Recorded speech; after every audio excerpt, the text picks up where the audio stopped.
নমস্কার, আপনারা দেখছেন হাই নিউজ। আমি শ্রীপর্ণা রয়েছে আপনাদের সঙ্গে। মুখ্যমন্ত্রী মমতা বন্দ্যোপাধ্যায়ের ধমকেই কাজ। শোকজের 3 দিনের মাথায় জবাব দিলেন ভরতপুরের তৃণমূল বিধায়ক হুমায়ুন কবির।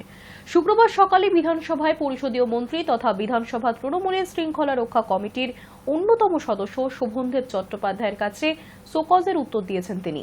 ক্ষমা চেয়েছেন বিধায়ক। গত সোমবার কালীঘাটে জাতীয় কর্মসমিতির বৈঠক করেছিলেন মুখ্যমন্ত্রী। তার ঠিক পরের দিনই কোনো নির্দেশের তোয়াক্কা না করে বেফাঁস মন্তব্য করেন ভরতপুরের বিধায়ক হুমায়ুন কবির। বুধবারই তাকে শোকজ করা হয়েছিল দলের তরফে। 3 দিনের মধ্যে জবাবের নির্দেশ দেওয়া হয়েছিল। শুক্রবার সেই শোকজের জবাব দিলেন হুমায়ুন কবির।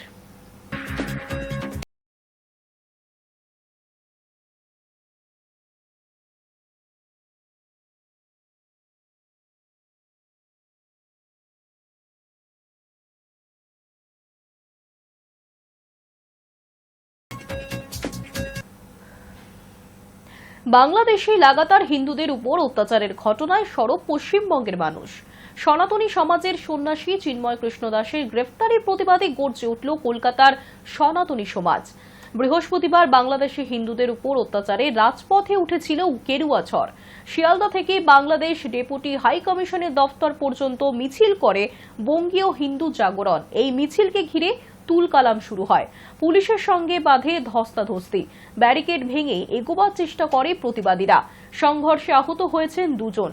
সন্ন্যাসী চিন্ময় কৃষ্ণ দাসের নিঃশর্ত মুক্তির দাবিতেই সরব কলকাতার সনাতনী সমাজ। সনাতনী সমাজের মিছিলেও স্লোগান উঠল, বিচার চাই।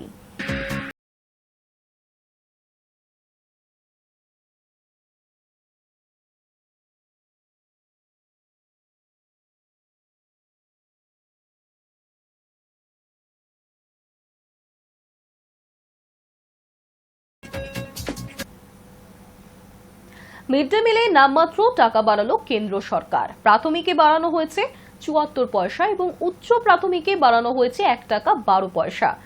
এত কম মূল্য বৃদ্ধিতে আদৌ কি পুষ্টিকর খাবার দেওয়া সম্ভব? প্রশ্ন উঠছে শিক্ষক মহলে।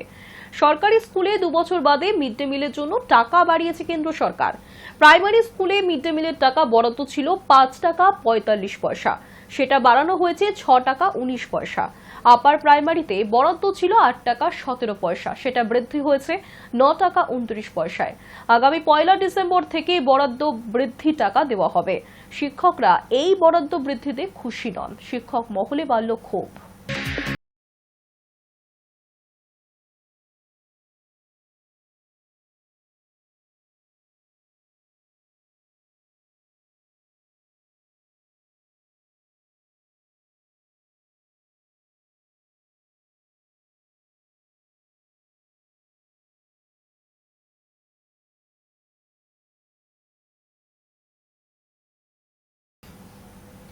বিগত কিছুদিনের মধ্যেই মেট্রো রেলে বেশ কিছু আত্মহত্যার ঘটনা সামনে এসেছে। তাই এবার আত্মহত্যার ঘটনা কমাতেই নতুন উদ্যোগ মেট্রো রেল কর্তৃপক্ষের। গিরিশ পার্ক, কালীঘাট সহ একাধিক জায়গায় লাগানো হলো বিশেষ ফ্লেক্স। এই সমস্ত ফ্লেক্সে মানুষের আত্মহত্যার প্রবণতা কমাতে বিভিন্ন বার্তা লেখা হয়েছে। কর্তৃপক্ষের দাবি, স্ক্রিন ডোরের মতো প্রযুক্তি ব্যবহার না হওয়ায় বাড়ছে আত্মহত্যা। তাই আত্মহত্যা কমাতে ফ্লেক্সকে হাতিয়ার করল মেট্রো রেল কর্তৃপক্ষ।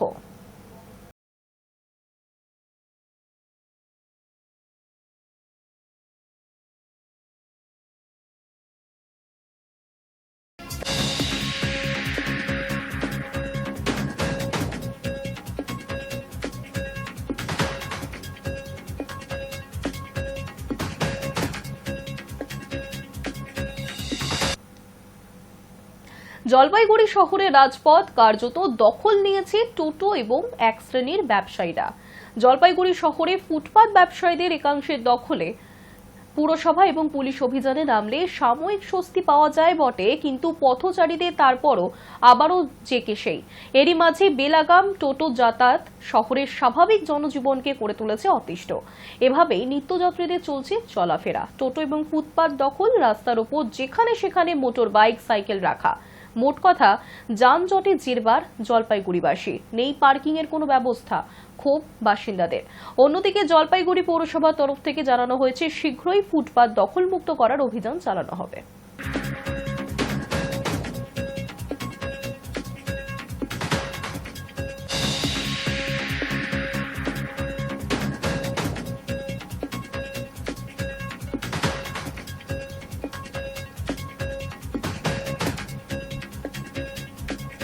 জলপাইগুড়ি শহরে, আমাদের এই শহরে পার্কিংয়ের খুব বাজে অবস্থা, যেটা আমরা প্রতিদিনই এটা সমস্যার মধ্যে পড়ছি।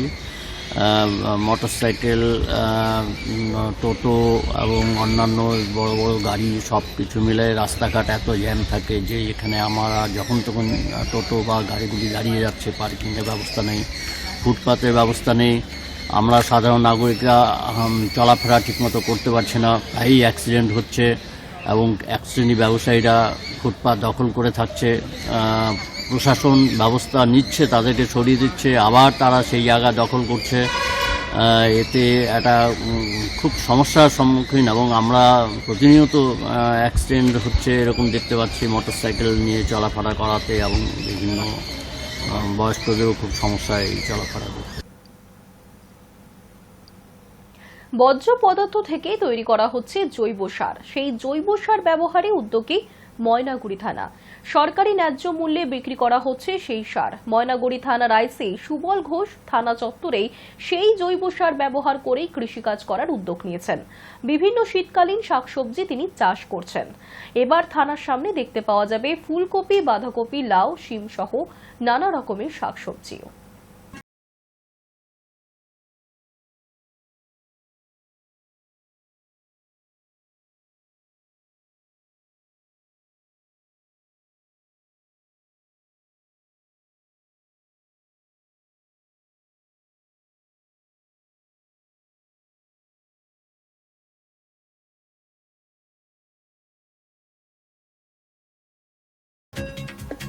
গিয়ে আমি আমার কোয়ার্টারের এরিয়া বা থানার এরিয়া যতটুকু জমি পাই তার মধ্যে চাষাবাদ করি এবং সেটা জৈব সার দিয়েই সব জায়গায় করি। আপনারা দেখেছেন যে আমার এখানে যে সমস্ত সবজি, লাউ, চাল কুমড়ো, সর্ষে, বেগুন, ধনেপাতা, শসা এবং ফুলকপি, বাঁধাকপি, বিভিন্ন যে সমস্ত প্রায় ভেন্ডি সব আছে এখানে। আমি এটা করি এবং এটা আমরা খেয়েও দেখেছি, খুব সুস্বাদু। তার কারণ হচ্ছে এখানে যেহেতু রাসায়নিকের ব্যবহার হয় না। আমি এর আগে করছিলাম এবং আমাদের খাগড়াবাড়ি 2-এ যে ওয়েস্ট ম্যানেজমেন্টের উপরে একটা প্রজেক্ট, সেটা আমি এর আগেও 3-4 বার গিয়েছি এবং আমাদের বাবলুদা প্রধান আছেন, ওনাকে আমি বলেছি যে হচ্ছে এটা যে একটা প্রজেক্ট নিয়েছে এখানে মানে অভূতপূর্ব। আমরা অনেক জায়গায় চেষ্টা করে আমরা পারিনি করতে, কিন্তু এখানে সাকসেসফুলি করেছে। সম্প্রতি কলকাতায় জ্ঞানমঞ্চে অনুষ্ঠিত হয়ে গেল সৃজন উৎসব 2024। শাস্ত্রীয় নৃত্যের বিভিন্ন আঙ্গিকের ঐতিহ্যকে উপস্থাপিত করলেন দর্পণী নৃত্য প্রতিষ্ঠানের শিল্পী এবং কলাকুশলীরা। কলকাতার জ্ঞানমঞ্চে অনুষ্ঠিত হল সৃজন উৎসব 2024-এর তৃতীয় অধিবেশন। দর্পণী নৃত্য শিক্ষণ প্রতিষ্ঠান আয়োজিত এই বিশেষ অনুষ্ঠান ছিল সত্যি মনোমুগ্ধকর। এই অনুষ্ঠানের মূল বিষয়বস্তু ছিল ত্রয়ী বা 3টি শাস্ত্রীয় নৃত্যের ঐতিহ্যকে উদযাপন করা, ওড়িশি, কথক এবং ভরতনাট্যম। প্রকৃতপক্ষে ভারতীয় সংস্কৃতির বৈচিত্র্য এবং গভীরতাকে তুলে ধরা হয়েছে এই অনুষ্ঠানে। দর্পণীর পরিবেশনায় এই অনুষ্ঠানে 3টি অসাধারণ পরিবেশনা ছিল। প্রথম, শ্রীতা কমলা। এটি কবি জয়দেবের গীত গোবিন্দের প্রথম শ্লোক। নৃত্য পরিকল্পনা ও কোরিওগ্রাফি অর্ণব বন্দ্যোপাধ্যায়। দ্বিতীয়, দেখো গো সখী। এটি একটি ঐতিহ্যবাহী ওড়িশি নৃত্য। সৌন্দর্য সমৃদ্ধ প্রযোজনাটি দর্শকদের গভীরভাবে মুগ্ধ করেছে। তৃতীয় পরিবেশনা, কৃষ্ণায় তুভ্যং নমঃ। এটিও গীত গোবিন্দ থেকে নেওয়া একটি নতুন প্রযোজনা। নৃত্য পরিকল্পনা ও কোরিওগ্রাফি অর্ণব বন্দ্যোপাধ্যায়। প্রধান শিল্পীরা ছিলেন অর্ণব বন্দ্যোপাধ্যায়, সোহম দে, অনুস্মিতা ভট্টাচার্য এবং নিকিতা দাস। কৃষ্ণায় তুভ্যং নমঃ পরিবেশনাটির মাধ্যমে কৃষ্ণের দশাবতারের ভাবনা ও দার্শনিক গুরুত্ব ফুটিয়ে তোলা হয়েছে। এতে কৃষ্ণের জীবন ও দর্শনের বিভিন্ন দিক উঠে এসেছে, যেমন ধর্ম, ভক্তি এবং কর্ম। শ্রীমদ্ ভাগবত গীতার শিক্ষা এবং গোপীদের সঙ্গে কৃষ্ণের লীলার ভাবধারা এখানে প্রদর্শিত হয়েছে। সৃজনোৎসব 2024-এর এই তৃতীয় সংস্করণের অন্যান্য অনুষ্ঠানের মধ্যে ছিল শুভজিৎ দত্ত, সায়ন সরকার এবং করুণ কেতন ভক্তর পরিবেশনায় ভরতনাট্যম, পরে ওড়িশি, সায়মিতা দাশগুপ্ত, রাজনীতা মেহরা এবং সংযুক্তা রায় ঘোষালের পরিবেশনায়, এবং সবশেষে কথক শৈলীতে সমাপ্তি পরিবেশনা করেছিলেন সৌরভ রায়, সুব্রত পণ্ডিত এবং সৌভিক চক্রবর্তী। দর্পণী কলকাতার একটি পরিচিত নাচের সংস্থা, যা 30 বছর অতিক্রম করলো। আর এই সৃজনোৎসব, আজকের যে অনুষ্ঠান, এটা থার্ড সিজন অফ সৃজনোৎসব। সৃজনোৎসব শুরু করার পেছনে কারণ ছিল যে আমরা সবসময় সিনিয়র আর্টিস্টদেরকে দেখে থাকি পারফর্ম করতে, সোলো বা ডুয়েট বা গ্রুপ, কিন্তু শহরের আপকামিং আর্টিস্টদের নিয়ে, আর তার মধ্যে সিনিয়রদেরও নতুন কাজ, যেগুলো আমরা ট্রেডিশনাল কাজ দেখি, তার বাইরে নতুন তাদের কোরিওগ্রাফি, তাদের কাজ। তাই জন্য এটা নাম দেওয়া হয়েছিল সৃজনোৎসব। তো কলকাতার বিভিন্ন নামী নৃত্যশিল্পীরা এর আগে পারফর্ম করে গেছেন, এবারও অনেকে করছেন। এবারে আমাদের থিম হচ্ছে 3, embracing the power of 3, trio presentation by different form like Kathak, Bharatanatyam and Odissi. তো সেটা পারফর্ম করছেন কলকাতার বিখ্যাত নৃত্যশিল্পীরা। আর দর্পণের নিজস্ব প্রেজেন্টেশন ছিল কৃষ্ণায় তুভ্যং নমঃ, কেননা আজকে হচ্ছে পবিত্র রাস পূর্ণিমা। তো রাস পূর্ণিমার দিনকে উদযাপন করার জন্য আমরা বেছে নিয়েছি ভগবান শ্রীকৃষ্ণের ওপর শ্রীকৃষ্ণায় তুভ্যং নমঃ। এটা নতুন কোরিওগ্রাফি। এর মিউজিক করেছেন ভুবনেশ্বরের হিমাংশু সোয়াইন, আর রিদিম প্লে করেছে সৌম্যরঞ্জন নায়ক। আর কোরিওগ্রাফি অবশ্যই আমার, এবং সাথে টিম দর্পণীতে রয়েছে। কলকাতার জ্ঞান মঞ্চে অনুষ্ঠিত এই সৃজনোৎসব 2024 ভারতীয় শাস্ত্রীয় নৃত্যের ঐতিহ্য এবং সৃজনশীলতাকে এক অনন্য মাত্রায় নিয়ে গিয়েছে। দর্পণী এবং অন্যান্য শিল্পীদের নিবেদন সত্যি প্রশংসার যোগ্য। High news network. নিত্যগুরু অসীম বন্ধু ভট্টাচার্যের 60 বছরের শিল্পী জীবনের উদযাপনের অনুষ্ঠান হয়ে গেল সম্প্রতি কলকাতার রবীন্দ্র সদনে। আয়োজন করেছিলেন গুরু অসীম বন্ধু ভট্টাচার্যের শিষ্যা এবং উপাসনা সেন্টার ফর ডান্স। নৃত্যগুরু অসীম বন্ধু ভট্টাচার্যের 60 বছরের শিল্পী জীবনের উদযাপনে কলকাতার রবীন্দ্র সদনে হয়ে গেল পূর্ণমিদম উৎসব। 15 ও 16 নভেম্বর দুদিনের উৎসবটি ছিল ভারতীয় শাস্ত্রীয় নৃত্যের অসাধারণ দক্ষতা এবং সৃজনশীলতা এক মনোমুগ্ধকর প্রদর্শনী। আয়োজনে উপাসনা সেন্টার ফর ডান্স। প্রথম দিন 15 নভেম্বর উৎসব শুরু হয় লুনা পোদ্দারের অষ্টনায়িকা পরিবেশনার মাধ্যমে। এতে ভারতীয় শাস্ত্রীয় সাহিত্যের 8 জন নায়িকার আবেগময় রূপ অত্যন্ত সুন্দরভাবে প্রকাশিত হয়। এরপর পদ্মশ্রী মাধবী মুদগালের ওড়িশি একক নৃত্য পরিবেশনা দর্শকদের মন্ত্রমুগ্ধ করে। তার সৃজনশীল অভিব্যক্তি এবং চলনে ওড়িশি নৃত্যের চিরন্তন সৌন্দর্য ফুটে ওঠে। শেষে উপাসনা সেন্টার ফর ডান্সের পরিবেশনায় তোমারও অসীমে the endless journey of a dancer. প্রযোজনাটি গুরু অসীম বন্ধু ভট্টাচার্যের জীবন ও নৃত্যযাত্রার অনন্য কাহিনী তুলে ধরে। দ্বিতীয় দিন 16 নভেম্বর। এদিনের অনুষ্ঠানের সূচনা করেন গুরু অসীম বন্ধু ভট্টাচার্যের শিষ্য অভিক চাকি। তিনি ভক্ত কবিরের একটি দোহা এবং চৌতালে এক চমৎকার পরিবেশনা উপস্থাপন করেন। এরপর রঞ্জনী ভট্টাচার্য তালের ধামার পরিবেশন করেন। তার নৃত্যে তৎকার, উপজ, পরন ও তোড়ার মতো ঐতিহ্যবাহী কৌশল দক্ষতার সঙ্গে উপস্থাপিত হয়। তাঁর অভিনয় আবকা সাওয়ান ঘর আজার বিরোহিণী নায়িকার আবেগ দর্শকদের মুগ্ধ করে। সন্ধ্যার শেষ পরিবেশনা গুরু অসীম বন্ধু ভট্টাচার্যের। তিনি সুফি কালাম এবং কবিরের দোহা দিয়ে শুরু করেন। তার তেওড়া ও তিনতালে নৃত্য পরিবেশনায় কত্থকের ঐতিহ্যবাহী উপাদান যেমন উপজ, তৎকার, আমদ, উত্থান ও চমৎকার চক্কর ফুটে ওঠে। শেষে রবীন্দ্রনাথ ঠাকুরের একটি কবিতা পরিবেশনার মাধ্যমে দর্শকদের হৃদয় ছুঁয়ে যান তিনি।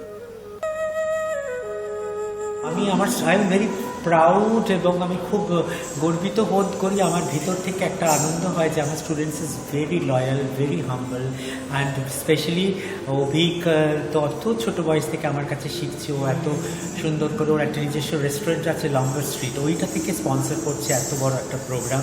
তারপরে রঞ্জনী ভট্টাচার্য, তন্নি চৌধুরী এবং আরও যারা সিনিয়র্সরা আছে, অনামিকা দত্ত, সবাই মিলে, ঋত্বিকা সোম চৌধুরী, সবাই মিলে এত সুন্দরভাবে এই একটা অনুষ্ঠান ওরা অর্গানাইজ করছে। I am so happy. My great pleasure and privilege for me also. দুদিনের এই নৃত্য অনুষ্ঠানে পরিবেশনাগুলিকে সমৃদ্ধ করেছেন দক্ষ সঙ্গীত শিল্পীরা। তারা হলেন তবলায় সুবীর ঠাকুর, পাখাওয়াজে মিঠুন চক্রবর্তী, সরোদে সুনন্দ মুখোপাধ্যায়, বাঁশিতে রূপক মুখোপাধ্যায় এবং কণ্ঠসঙ্গীতে জয়দীপ সিনহা। পূর্ণমিদম ছিল গুরু অসীমবন্ধু ভট্টাচার্যের শিল্পী জীবনের প্রতি শ্রদ্ধার্ঘ্য। এই উৎসব শুধু তাঁর অবদানকে সম্মান জানায়নি, সেই সঙ্গে কত্থক নৃত্যশৈলীর চিরায়ত সৌন্দর্য ও প্রজন্মের পর প্রজন্ম ধরে তার ঐতিহ্যের সংযোগকে উদযাপন করেছে। Hi news network. News today এখনকার মতো এই পর্যন্তই। দেখতে থাকুন হাই নিউজ, নির্ভীক নিরপেক্ষ।